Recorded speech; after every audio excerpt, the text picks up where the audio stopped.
आप बहुजनों की सशक्त आवाज़ हैं और हर मुद्दे पर अपनी प्रखर आवाज़ आप रखते हैं। मीडिया के सामने कोई ऐसा मुद्दा नहीं है जो आपकी नज़रों से बचा हो। ये पूरा मामला आपने सुना, बौद्ध भिक्षुओं ने अपना पक्ष रखा है, पूरा मामला आपको पता है। आप उधर भी गए थे, उधर भी आपने उनकी तरफ की भी बात सुनी है। क्या कहना है इस पूरे मामले पर आपको? पहले तो आपको धन्यवाद देना चाहता हूँ। आप ऐसा मानते हैं कि मैं बहुजनों की आवाज़ हूँ, ये समाज का प्यार है। दूसरा, आपके माध्यम से कल बुद्ध जयंती की दुनिया भर के तमाम लोगों को मैं बहुत बहुत बधाई देना चाहता हूँ। और अब उस बात पर आता हूँ जो आप कह रहे हैं कि वहाँ भी गया था और ये सारा मामला जो है जो देखा है क्या स्थिति है। देखिए, आज जो आंदोलन चल रहा है, महाबोधि बौद्ध विहार को मुक्त कराने के लिए, इस बीटी एक्ट को ख़त्म कराने के लिए, इससे पहले भी 2 आंदोलन हुए हैं और मैं उन दोनों आंदोलनों का हिस्सा रहा हूं। लेकिन उनकी परिणति क्या हुई, उनका हश्र क्या हुआ, हम सब ने देखा। और मुझे बहुत दुख हुआ जब सुबह मैं ट्रेन में ही था और मुझे ये सूचना मिली कि परसों ये आंदोलन स्थगित कर दिया गया है। लेकिन फिर भंते जी का वीडियो देखा तो उससे पता लगा कि नहीं, एक पक्ष ने इस तरह की कोई बात की है, पर आंदोलन बरकरार है, अभी जारी है लगातार। मैं मानता हूं कि भिक्षु संघ की जितनी बड़ी जिम्मेदारी है, उससे कहीं बड़ी जिम्मेदारी पूरे बौद्ध समाज की है। ये केवल भारत की बात मैं नहीं मानता, ये पूरे विश्व की बात है। विश्व में जहां भी बुद्ध को मानने वाले लोग हैं, बौद्ध धर्म को मानने वाले लोग हैं, इस आंदोलन से और इस स्थान से उन सभी की भावनाएं जुड़ी। तो जो बात अंतर्राष्ट्रीय स्तर तक पहुंचने वाली है, उसका महत्व इतना बड़ा है, हमें उसके विषय में बहुत गंभीरता से काम करना चाहिए। अगर किसी के मन में भी यह बात आई कि इस आंदोलन को स्थगित कर दिया जाए, मैं समझता हूं यह तो एक समाज के साथ में धोखा है। फिर शुरू क्यों किया आपने? इसकी जरूरत क्या थी शुरू करने की? और जब समाज आपके साथ में पूरी ताकत से खड़ा है, लोग आपके साथ में पूरे देश से, दुनिया से आपके साथ में खड़े हैं, तो फिर यह सोचना भी कि हम आंदोलन स्थगित करें, इसका कोई मतलब मैं नहीं मानता।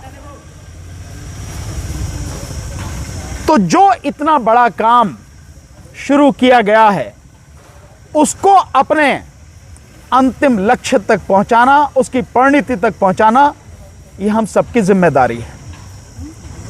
और जब लड़ाई हमने शुरू की ही है, तो फिर क्यों ना हम इसको पूरी मजबूती से लड़ें। एक बार लड़ते हैं तबीयत से, और इस बात को ध्यान में रख के लड़ेंगे कि जो पीछे हुआ है वो अब नहीं होने देंगे। और ये जिम्मेदारी, मैं फिर कह रहा हूं कि केवल भिक्षु संघ की नहीं, ये जिम्मेदारी पूरे समाज की है। और समाज की एक और जिम्मेदारी है कि इस आंदोलन में कौन लोग हैं जो इस आंदोलन को अंदर से भितरघात कर रहे हैं, इसकी भी जानकारी रखना समाज की जिम्मेदारी है। आंदोलन किसी व्यक्ति का नहीं होता, किसी एक संस्था का नहीं होता, आंदोलन पूरे समाज का होता है। तो अगर कोई व्यक्ति या कोई संस्था आंदोलन के साथ भितरघात करती है, तो समाज चुप होकर क्यों बैठेगा, क्यों देखेगा? यह आंदोलन तो समाज का है, सहयोग पूरा समाज कर रहा है। तो हमें इन सारी चीजों को देखते हुए इस आंदोलन को इसके अंतिम लक्ष्य तक जो हम लेके चले हैं कि बीटी एक्ट 1949 उसको निरस्त कराया जाए, उसके लिए हम आंदोलन कर रहे हैं। मैं एक चीज और आपसे यहां कहना चाहता हूं। जो अभी बात आपने बताई कि बाबा साहब के जो परिवार से हैं और वो एक नेशनल लेवल पर टीम बनाने की बात कर रहे हैं, बंटी जी ने स्वागत किया, मैं भी इस बात का स्वागत करता हूं। बहुत अच्छी बात है कि नेशनल लेवल पर एक टीम बननी चाहिए और टीम के अंदर इस तरह की टीम बननी चाहिए कि कौन सी टीम क्या काम करेगी। जैसे गवर्नमेंट के साथ में कौन बात करेगा, एक टीम बननी चाहिए। कौन व्यक्ति यहां की व्यवस्था करेगा खान पान की, उसकी एक टीम बननी चाहिए। प्रचार किस तरह से होगा, प्रसार किस तरह से होगा, इसकी एक टीम बननी चाहिए। और गया, विशेषकर गया और बिहार के जो लोग हैं, प्रबुद्ध लोग हैं, उनकी एक टीम बननी चाहिए कि यहां की जो सारी व्यवस्था है वो उसको हैंडल करें, सब लोग उनको सपोर्ट करें। और साथ में एक टीम, आज ही हमारी बात हो रही थी, मैं अपनी तरफ से अनाउंस कर रहा हूं, हम लोग नेशनल लेवल पर जो ये टीम बनेगी उसमें एडवोकेट्स की टीम पूरी तरह से बनाकर, इसके सारे लीगल एस्पेक्ट्स को देखकर, उसके लिए सारी लड़ाई लड़ना, यहां से लेकर वहां तक, जहां तक भी होगा, ये हमारी जिम्मेदारी है। ये जिम्मेदारी व्यक्तिगत रूप से मैं आपके सामने उठा रहा हूं कि हम लोग पूरी टीम तैयार करेंगे। अलग अलग स्टेट से जो भी हमारे साथी हैं, आज भी हमारे कुछ साथी हैं, उनसे बात हुई है जो इलाहाबाद हाईकोर्ट से भी हैं और जो आपके महाराष्ट्र से भी कुछ साथी हैं, तो इन सब की एक लीगल टीम, एक अच्छी टीम हम पूरी तरह से बनाएंगे और विश्वास रखिए कि पूरी तरह से सपोर्ट करेंगे, हर तरह से, तन मन धन से। और जो भी किसी भी तरह की लीगल सहायता की जरूरत होगी, हम सारी सपोर्ट करेंगे।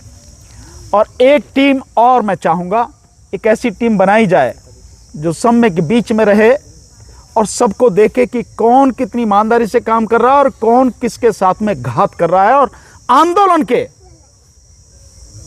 खत्म करने के लिए या उसको स्थगित करने के लिए यह सरकार के साथ मिलकर कौन दलाली कर रहा है, क्योंकि इन दलालों का पता लगाना भी बहुत जरूरी है।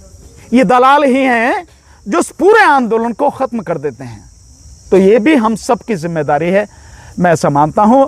और हम पूरी ताकत से इस आंदोलन के साथ में हैं और मैं विश्वास दिलाता हूं भिक्षु संघ को भी, आप तमाम साथियों को, कि जब हमने आंदोलन किया है, हम तो आंदोलन लगातार किसान आंदोलन में 13 महीने लड़े, CNRC के आंदोलन में लड़े, बिहार के सारे लोग हमको जानते हैं, कितनी ही मीटिंग यहाँ पे की।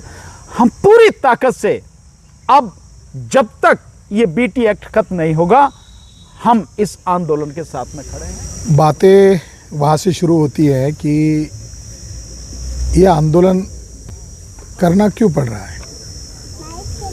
यहाँ का एक गवर्नर था, अभी वो केरला का गवर्नर के तौर पर गए, मिस्टर आर्लेकर, वो इसी महाबोधि महाविहार के प्रांगण में आए थे और उनके साथ इंद्रेश कुमार था जो RSS का सेकंड चीफ है। उसके मौजूदगी में पूर्व गवर्नर मिस्टर आर्लेकर ने कहा ये महाबोधि महाविहार नहीं है, ये शिव मंदिर है। एक गवर्नर के पद पर रहने वाले व्यक्ति के द्वारा RSS बीजेपी का प्रचारक के तौर पर उन्होंने ये स्टेटमेंट दिया, तो ये बहुत गंभीर मामला है।